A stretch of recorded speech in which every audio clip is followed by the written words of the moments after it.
do the roll call first. Councilmember Navarrete. Here. Councilmember Lant. Here. Councilmember Byrd. Here. Councilmember Aguilar. Here. And I am present. Vice Mayor Alonso. Here. And I am present. We do have a quorum. We think Mr. Tomerlin will be here shortly. So we're going to go ahead and move on. If everyone please rise to the Pledge of Allegiance and invocation. I pledge allegiance to the flag of the United States of America and to the republic for which it stands, one nation, under God, indivisible, with liberty and justice for all. Heavenly Father, thank you for bringing us all here today. Please guide us with wisdom and empathy and compassion as we make the decisions that we must make today. Please guide and protect our community and all those affected by this incoming storm. And please protect our neighbors in Globe, Miami, and thankful who all had a very disruptive couple of weeks due to storms. In Jesus' name we pray, amen. Okay, we're going to move forward. Tonight we do not have any special presentations, staff reports. I just really want to thank everyone who attended our State of the Town last week. I thought it was one of our really fun themes. I want to thank Rebuild Superior and all of our sponsors who helped to support that. Also, I just want to really commend all of our staff, especially Public Works, who really went above and beyond to be there for our neighbors in Globe, Miami, and help them with the cleanup. We know that there's always reciprocity when we support our neighbors, no matter what challenges we have. So I really want to thank everybody. I know we all also had our own cleanups here at the Arboretum, so I just want to thank everybody for going above and beyond and working the extra miles there, as we had so many things going on, in addition to helping with the flood relief. And we're heading into the holiday season and lots of different activities. I know Todd and I have been very busy with a lot of mitigation meetings in preparation for the resolution record of decision coming out. With that, Mr. Pryor, do you have anything else to add? I do not. Okay. We're going to move forward with the consent agenda for tonight, and that's approval of the minutes of the Town Council meeting on September 11th, 2025. Approval of minutes for the special Town Council meeting on October 1st, 2025. Approval of agreement for professional services between the Town of Superior and Wayne Harding and Associates. The town requested a scope and budget for conducting appraisal services for the Superior Airport and Fairview Cemetery for a proposed conveyance from the Tonto National Forest, and has accepted the scope and budget submitted by company on September 5th, 2025. Approval of purchase for fire department for light pack cardiac monitor in the amount of $18,396.73. The Emergency Services Committee approved recommending this to the Town Council at their meeting on September 18th, 2025. Approval for Natalie Mendez of the Youth Council to serve the Community Development Committee. Approval of Town of Superior alcohol beverage permit for Paul Jason Hernandez for a cornhole horseshoe fundraiser located at the US 60 Park on Saturday, September 27th, 2025 from 10 a.m. to 10 p.m. Approval of Town of Superior alcohol beverage permit for the Peligrosos Car Club for the 4th annual toy drive to benefit the Superior Fire Department located at the Vestige Park on Saturday, December 13th from 10 a.m. to 10 p.m. Approval of Arizona Department of Liquor Licenses and Control special event license for Jeanette Cruz Copper Roots 177 501c3 for the 2nd annual Veterans Day Parade event located at the Vestige Park, 298 West Main Street, Superior, Arizona 85173 on Saturday, November 15th, 2025 from 2 p.m. to 10 p.m. Approval of the Town of Superior alcohol beverage permit for Jeanette Cruz Copper Roots 177 501c3 for the 2nd annual Veterans Day Parade event located at the Vestige Park, 298 West Main Street, Superior, Arizona on Saturday, November 15th from 2 p.m. to 10 p.m. Approval of Town of Superior alcohol beverage permit for Vicky Aguilar for a birthday party located at the Magma Club on Saturday, December 13th from 11 a.m. to 9 p.m. Approval of Town of Superior alcohol beverage permit for Rachel Montoya for a graduation party located at the Magma Club on Saturday, May 22nd, 2026 from 7:30 p.m. to 2:30 a.m. Approval of our department reports. Council, do we have anything that anyone would like to take off the consent agenda for more discussion? Hearing none, do we have a motion to approve? There's a motion by Councilmember Byrd, do we have a second? Second by Vice Mayor Alonso, all in favor? Aye. Any opposed? Motion carries. We're gonna move on to item number 8, new business. Discussion on police department's plan on code enforcement. And I'm gonna turn it over to Chief Manuel, and he has our Fire Marshal Dallas Lane also joining him on this presentation. Chief, I'm gonna turn it over to you. We're anxious to hear your presentation. Thank you, Mayor. Good evening, Mayor, council members, and members of the community. Thank you for allowing me this opportunity to update you on the code enforcement plan. The original plan for combating code enforcement was to hire a police officer to assist us with this problem that we have in this community. Unfortunately, the officer that was hired was not able to meet standards and was released from our department. So we improvised and looked at how we can move forward and continue this progression on trying to combat code enforcement. So we have came up with the plan. One of the things that we are doing is that we are having our day shift officers.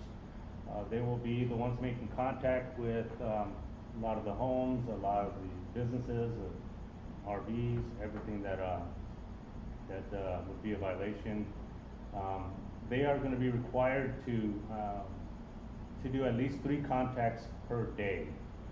So that allows us to really move forward on getting some of these issues, some of these calls that we're getting, reports that we're getting at the police department in regards to residents, commercial buildings, RVs, cars that are just out there that have been out there for a while and there's no action being taken.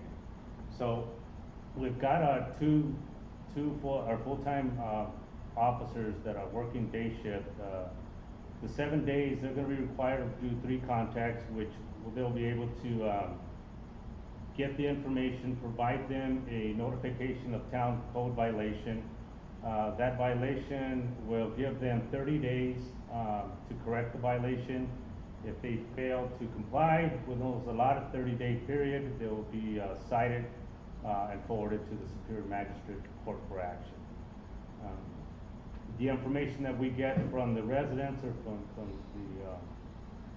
from the incidents will provide we have a code enforcement log that we are implementing in our patrol drive, which will allow access to the officers and provide them any updates on contact information, case numbers, violation details, inspection dates, and follow-up actions that will also be documented in a spreadsheet.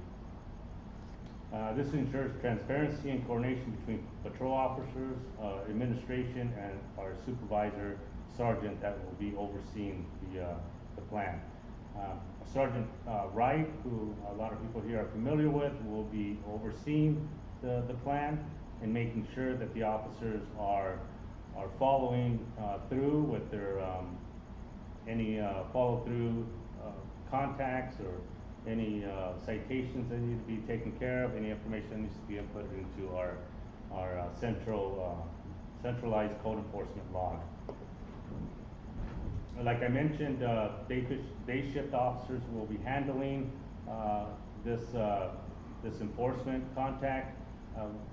We didn't want to go so much with the reserves. The reserves will also be helping out, but I think because we have our full-time officers that are here, 12 hours a day, they can go out there and do 3 contacts. That isn't much.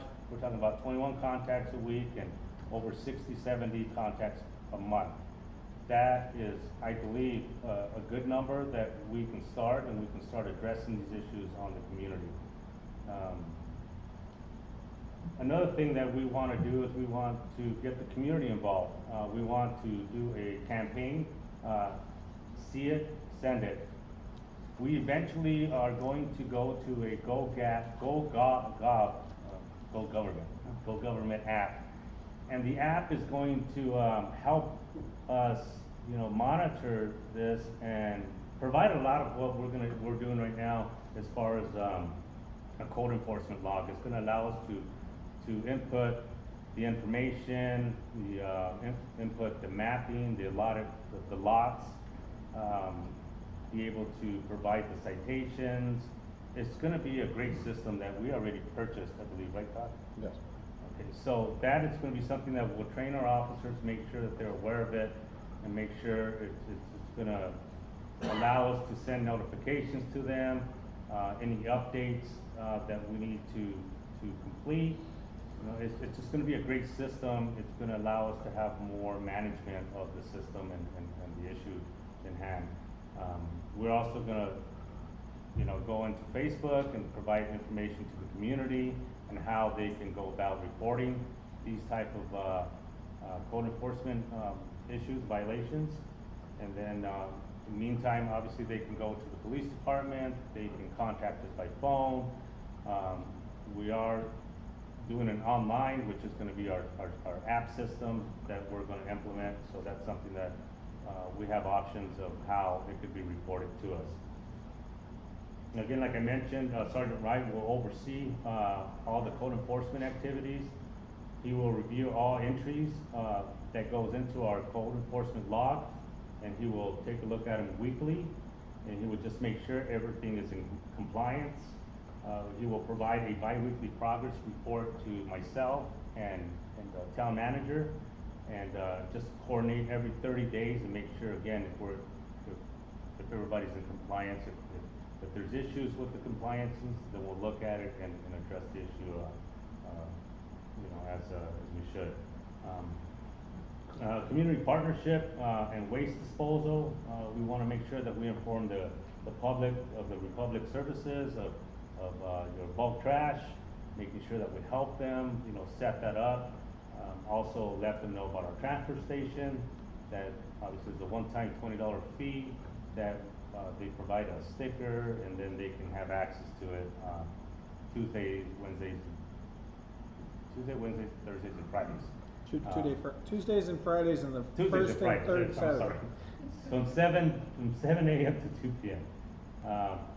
So that's something that we'll work with. We'll work with also with Public Works, with Nick, and make sure that we can provide some type of assistance for some people that have a hard time, transporting that, any type of trash or any belongings that they have that they need to remove.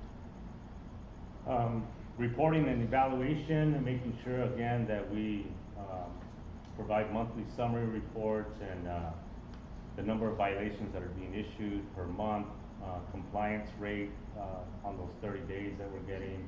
Any repeat offenders, we're obviously going to probably see the consistency of the same people that might be in violation.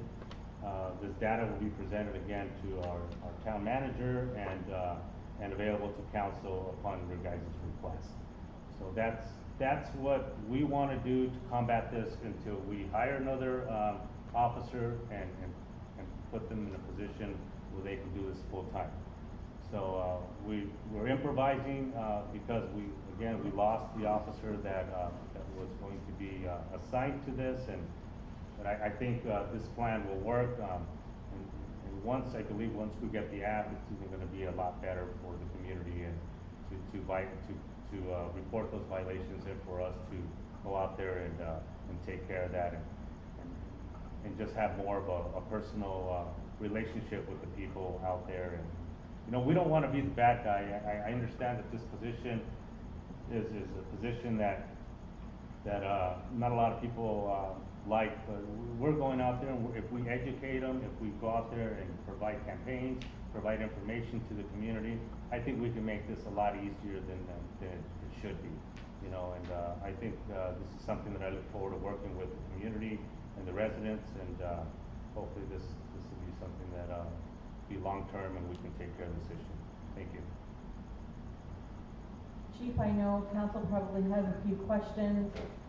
Anybody want to ask questions of the chief? I have a few questions.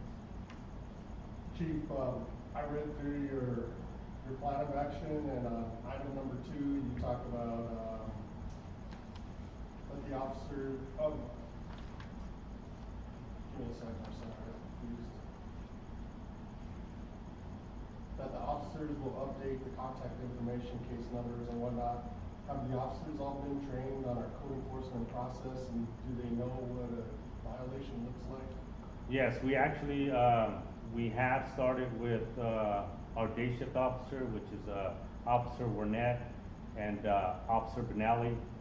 So we have got with them, we have sat them down, we are, giving them the codes, giving them the notification of the code violation, making sure they understand it, make sure that they're gonna go out there and explain it to the residents, making sure that they have resources that they're gonna be able to provide to them, also making sure that they're logging the information correctly, because that's one of the things that really is gonna help us, because if one officer logs that they went out and made contact, we don't want the same officer contacting that same person again.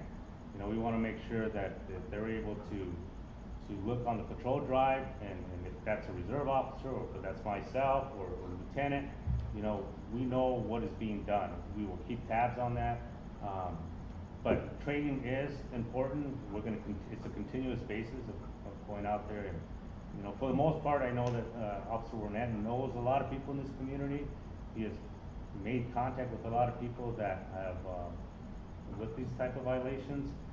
Officer Benelli is very approachable, and he loves to go out there and talk to the community and inform them of this program. I think it's something that right now we're working really hard to get them trained, just like you mentioned. When we talk about educating them, I'm assuming we're gonna have some literature to handle contact info and things like that. Yes, absolutely. So, my next question is, item number 3, it says officers' responsibilities, that they'll be doing a minimum of 3 per shift, and that's, like you said, 21 per week, which is 91 a month, and 1,092 a year. We're gonna wanna see that, the way we did with previous code enforcement officers, where we had the before photos of the violation and after, and not everyone, of course, because I'm sure there's not gonna be, everyone's gonna make it to that level. But what's your plan of attack on, and maybe that's a poor choice of words, attack, but rolling this out? Because if we just go start fielding every complaint, where these officers are going around driving and picking 3 items, we've been through this before in the past, where now I feel like I'm being picked on because why are you picking mine when that person's house is just as dirty or whatnot? So before, it was rolled out in quadrants where they were attacked, I keep saying attacked, but they were addressed that way. Focus, there we go. So that might be a more fair approach, so people don't feel singled out when we're going and addressing these issues. That's a great point, and I'm glad that you mentioned that, and that's something that we can definitely implement. I know that we already have a list of different properties that we're going to look into, but I agree. I think something, we don't want to single out people. We don't want to make them feel like, hey, you got my house, but what about the house two streets down, whatever. Yeah. We want to make sure that we're fair, and we're making sure that we address all the homes and not miss any, and the key is gonna be, follow-ups. The key is gonna be is making sure that we follow up and we're consistent. Because if we're not consistent, if we go out there and we do 3 a day, but as you do more and more, then there's more updates. There's gonna be more paperwork. There's gonna be more, maybe complaints, so those are the things that we're preparing ourselves for, but I think if we start strong, we will be able to manage it a lot better as time goes on. I believe that we could. And that's something that I think the community will acknowledge, and they'll be able to look that we are enforcing, our code, and that, that I think we'll get a higher compliance rate with a lot of residents out here. And we're gonna get those calls, from residents that are gonna be telling that their neighbors not, clean their yard or whatever. And we're gonna go out there and we're gonna be fair, we are gonna take pictures before and after, and making sure that this is done correctly. Yeah, I just think as far as the rollout, if you guys do have the town sectioned off and there's one part of the, of course you guys with the complaints that come in, you gotta address those. You're not gonna say, well, I gotta wait till I get to quadrant 4 in 3 months. But just some systematic approach would be nice to see. That's great, that's a great point, thank you. I think the vice mayor's brought up some good points. I think this is a very good plan, and I like the idea of, having the quadrant approach. And of course, there's always calls that come in that probably do require some immediate attention or focus because, there's health and safety violations, and that's the biggest part about code enforcement is that it's about the health and safety of the community overall, and protecting people so everybody has a nice, clean, safe place to live.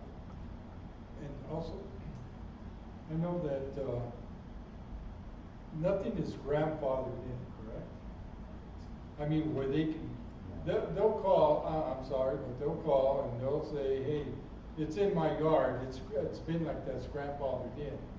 I just wanna make sure that, that's also addressed, that there is no such thing as So to grandfathered. address that really quickly, there are some grandfathering in the code, but generally nuisance, and there aren't grandfathering and nuisance violations.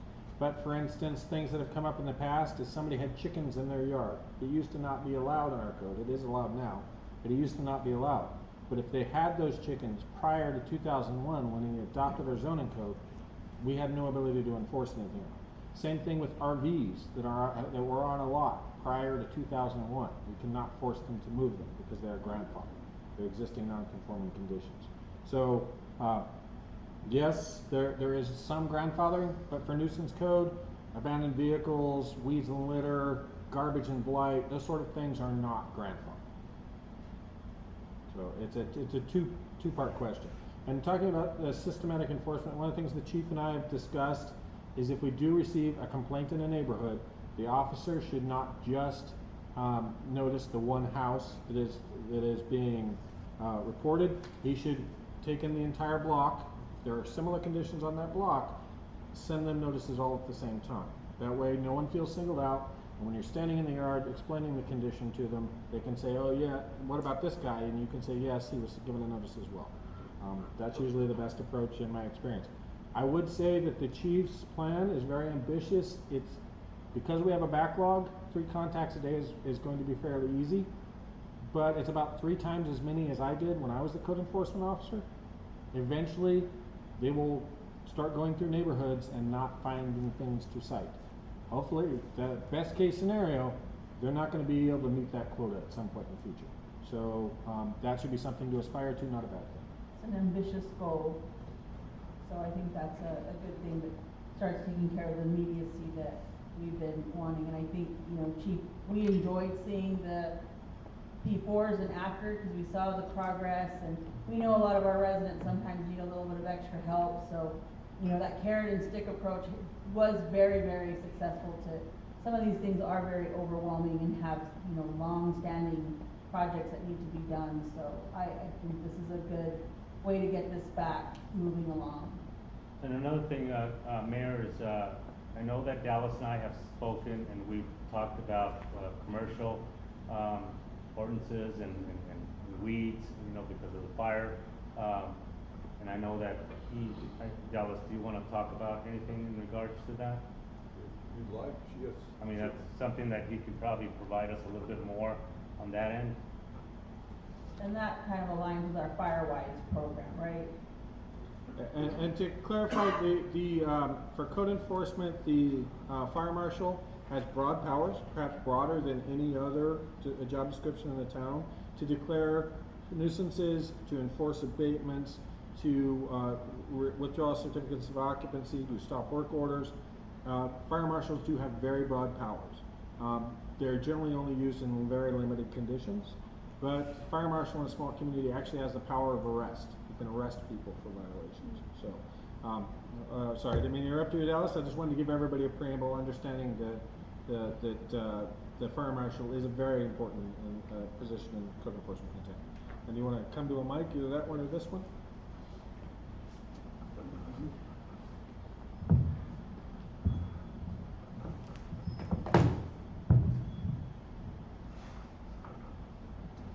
Good evening, thank you. Again, my name is Dallas Lang, Fire Marshal for the town of Superior.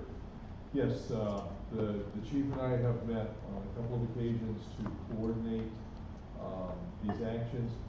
There's a definite overlap, which is good between the fire code, which addresses public safety and hazards, and the town code, which addresses many of those same violations, but also from a quality of life aspect for the town and the residents. So working together and coordinating those cases which fall under both codes is very important to this process, and to not either having gaps or duplication of effort, both of which leads to hard feelings with people. So I just want to take a second and talk about the three particular areas where the fire marshal's office and the fire code can be directly integrated with the program that the chief has just described, especially with the adaption of the new computer program to coordinate the case management for code enforcement cases. I will be able to enter cases in that, and they'll just be part of the same process, and then everybody will know the status, so there won't be possibly the disconnects of which department's handling a matter and that sort of thing. So 3 points of priority for the fire department in dealing with code enforcement issues. Our number one, as the mayor just mentioned, is the FireWise program. Our priority is the reduction of fire hazards from hazardous fuels, which is an official way of saying brush and debris and trees and weeds and vegetation that burns. The threat to the community is very significant. The threat of fire spreading from one property to another is significant, and that is one of, if not the priority fire prevention concern. So where there's a direct overlap between weeds and debris and brush in the town code and the fire code, as the manager described, the fire marshal has the ability to raise the level on that and declare it an imminent hazard and speed up the process and have some more leverage, because it's not just a quality of life issue, it's an actual fire hazard to the surrounding properties. So we'll be working very closely with the police department on that. The other one is the next one is the dilapidated building program. I've been the maintainer of the list on that and conducted the inspections of the remaining vacant dilapidated buildings in town, so those can go through our well-established dilapidated building program. But having the police department involved in that is going to be a big boost, and we can take our existing dilapidated building list and list of priorities, because they're already all prioritized, and have those entered as cases into the new computer system and pursued through the same automatic processing. It is going to definitely expedite that process. The immediate concern that we have is with the fire department. Our number one fire problem is vacant buildings. The highest response we have to structure fires is vacant and dilapidated buildings, and usually involved with trespassers or illegal occupants in those buildings, or outside brush fires or vegetation fires as a result of people illegally occupying vacant buildings and then having cooking or warming fires outside that lead to brush fires. So we'll be incorporating the dilapidated buildings with this for coordination and have a lot more eyes on for what's going on.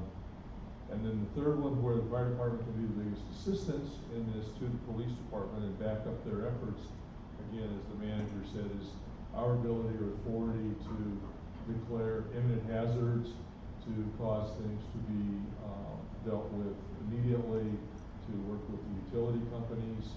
If we have an imminent hazard, we don't need to give notice. I've got the ability to get the utility shut off to a dangerous building on the spot. We don't have to give notices and time for correction and that sort of thing. So anything that comes under that imminent hazard, if they have a weed and debris issue that's overgrown with a lot and it's excessive, again, we don't have to go through 30 days notice and 3 follow-ups and those sorts of things to get something. If it rises from the routine code enforcement issue violation to an actual hazard to the public, I'll be coordinating with the police department, and we can deal with those on an imminent basis. So that's the overview that we've developed. I've talked to the chief about this and the ways that we can coordinate with each other.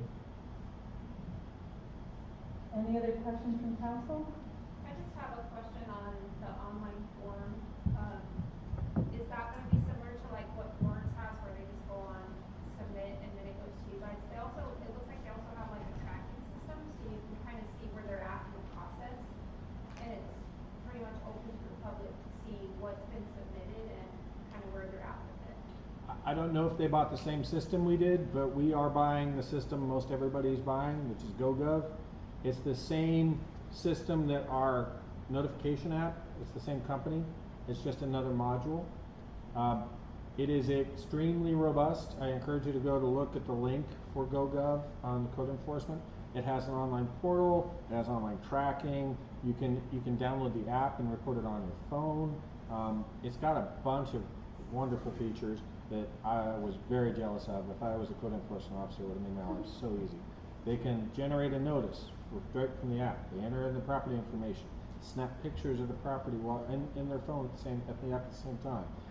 All gets linked to the case. A notification letter gets sent out, and then if they go to 30 days, they click another button that sends a notification to the court, and the ticket automatically goes out. None of the intricate tracking systems that the chief has to do manually now will be required. He doesn't have to have an online system where they all track each other, and they would have to speak to an officer to find out the status of their case in the current system. There's no way for that to be open to the public. But this new system, it's going to have, there's some options we have to set up still. We have to select all our forms, we have to generate all our letters, all of that stuff has to be set up. We're hopeful to get that hitting the ground pretty fast. It is a great tool. As a part of this as well, because of everything we've seen, specifically after the Texas flooding and their problem with notification, we added the text module to our existing app. So now you do not have to download the app. You can just sign up for a cell phone number and we'll send you a text with alerts. So that'll be coming online in the next month or two as well. So we're trying to raise our game technical wise. I haven't seen I've only seen the demo. I haven't seen it in operation. I don't know all its features, but when we get it all set up, I think we'll have another work session to roll it out to the council so they can see how it works. Now, I know GoGov is one of the best, and we get a lot of opportunities, and I know cities and towns across the United States are using them, so I appreciate that staff is taking the initiative to upgrade these systems. I want to make sure we really do a good job rolling it out, getting ads in the paper, flyers, and of course our social media team does a great job. I'm sure we'll get it on Everything Superior too, but making sure we do the build out of the content so people can understand that, because I think this is very exciting. Anything else from anyone? Well, staff, thank you very much for chiefs and fire marshal. Thank you very much for putting all of this together, and I know this has been a big project coming our way, so thank you all, and I think this is very good step. We're going to go on to agenda item B. I'm going to read the notice and we'll open the public hearing. This is an ordinance of the Town Council of the Town of Superior, Pinal County, Arizona, approving a rezone from urban residential R15 to PA Overlay Zone District R1-5PA for the assessor's parcel number 105-23-026. The recommendation pass and adopt ordinance number 2025-199, a resolution of the Planning and Zoning Commission recommending that the town council approves ordinance number 2025-199, approving a rezone from R15 to PA overlay zone R1-5PA for assessors parcel number 105-23-026, as also described as 833 South Spray Street, Superior, Arizona 85173. Discussion. There are areas in the town where several non-conforming structures, buildings, and lots exist. The purpose of adding this PA overlay zone district to the zoning ordinance is to provide a means of bringing those areas into conformance as much as possible with existing town codes. This application is pursuant to that end. The application to change the zoning for the parcels from 105-23-026 would change the zoning from R15 residential single family 5,000 square foot minimum lot size to PA overlay zone district designated on the zoning map as R1-5PA, and therefore allow an internal lot line adjustment, allowing the creation of lots smaller than 5,000 square foot each. And at this time, I'm going to open the public hearing. I think we probably have our applicants here for this. I don't know if you want to address the council and tell us what your project is. Mayor, if I quickly can give you a rundown on what was discussed at the Planning and Zoning meeting. Yes. There were questions about whether or not the intent of this is to build 2 carports on the front of his lot where the cars are currently parked. He cannot access his garage because the buildings were built too close together. The lot lines do not fit for him to get his car into his garage, so he would like to put a cover on the front. It is over 20 feet from any building around it, so it doesn't have fire code issues. It's a pure metal structure. It is right up against the property line. Fire marshal has reviewed it and approved it. It says it has no fire code issues. 4 or 5 of his neighbors have submitted letters of support saying that they do not have a problem with this. These are the big high points that came from the Planning and Zoning meeting. With all of this knowledge out there, is there anyone from the public wishing to address council on this matter? Going once, twice. All right, anyone from council wishing to address this matter? All right, hearing none, I'm going to close the public hearing and ask for approval from the council on an ordinance of the town council on this rezone request. There's a motion by Councilmember Aguilar. Do we have a second? Second by Councilmember Byrd. All in favor? Aye. Any opposed? Motion carries. Thank you, Councilmember Navarrete. And we'll move on to call to the public. Is there anyone listed on the forum wishing to address the council?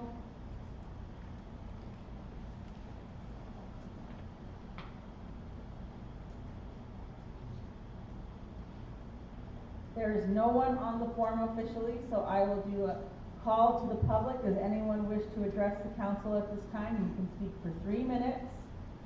3 minutes only. Going once, going twice. Nobody wants to speak. That's wonderful. Thank you all very much for being here. Appreciate that. We do not have any executive session items tonight. And so we will go on to summary of current events. I'll start with Councilmember Navarrete since she's on the phone with us tonight. I don't have anything. Thank you. All right. Councilmember Lamb? I don't have anything. Councilmember Byrd? I just wanna say thank you to Public Works, all parts of the team involved. Some of them were over in Globe helping, the others were working on a skeleton crew here holding the fort down, so just appreciated them. It was a pretty big mess over there. I think personally working with APS, we counted over 150 businesses and residents that were affected, so it was pretty widespread between Miami, Claypool, Naples, and Globe, so we're just hoping that everything holds up over the weekend and we don't have another big flood.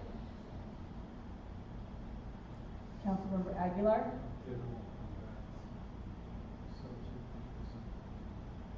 They needed all the help they could, and it's devastating, even for us. We're so tight knit, even though we're different towns, we are still taxpaying. Many of our friends and family are in the other communities. Vice Mayor Alonso? I'm excited for the code enforcement rollout, and, if you guys need anything, let us know, and we'll assist anywhere we can. Thank you. And I just want to echo the rest of council, thank you to our staff. I know it's been a pretty hectic couple of weeks with helping with the disaster recovery and events and still being just on the spot. I want to thank Regal Superior. Today there was, the Superior Enterprise Center, there was a really great program with ASDA here to help our small businesses. We had lots of activity at the Enterprise Center because the Hive also had their fall break camp with the robotics program. So it really is great to see these programs and see so much synergy going on in all these different meetings. I know we're going to get ready next week to celebrate Strong Cities and Towns Week. So you're all out and about. Make sure you thank all of our staff and workers if you can think of anything nice to do for them. We are celebrating, so watch us on Facebook. We'll be highlighting some of our really great programs and everything. But lots of things happening. I feel like there's lots of events coming up. Trunk or Treat at the end, Witches Brunch, Dia de los Muertos, and car show on November 1st. So lots of activities. Secret pastry bingo. Oh yes, and there's a pastry bingo to benefit our senior center on Saturday. Yes. Saturday at the senior center. So go and play some bingo and help support all the fun events going on at our senior center. So with that, Mr. Pryor, do you have anything else to add? We have gone through 20 yards of sand today. Everybody's been in the sand pile pretty steadily filling up bags. We did get another load of bags and another load of sand just about an hour ago, so please do spread the word that we're ready for business again. Okay. And next meetings and events. Emergency Services Committee will meet on October 16th, 2025. Community Development Committee will be meeting on October 23rd, 2025. Planning and Zoning will meet again on 11/6, 2025. And the Town Council meeting is 11/13, 2025. And if all goes well, we will not have a meeting in December, so the November meeting will be our last meeting of the year, unless something spectacular happens and we have to vote on it in December. With that, do we have a motion to adjourn? There's a motion by Councilmember Byrd. Do we have a second? Second by Vice Mayor Alonso. All in favor? Aye. Any opposed? Motion carries. And the meeting adjourned at 7:42. Thank you all.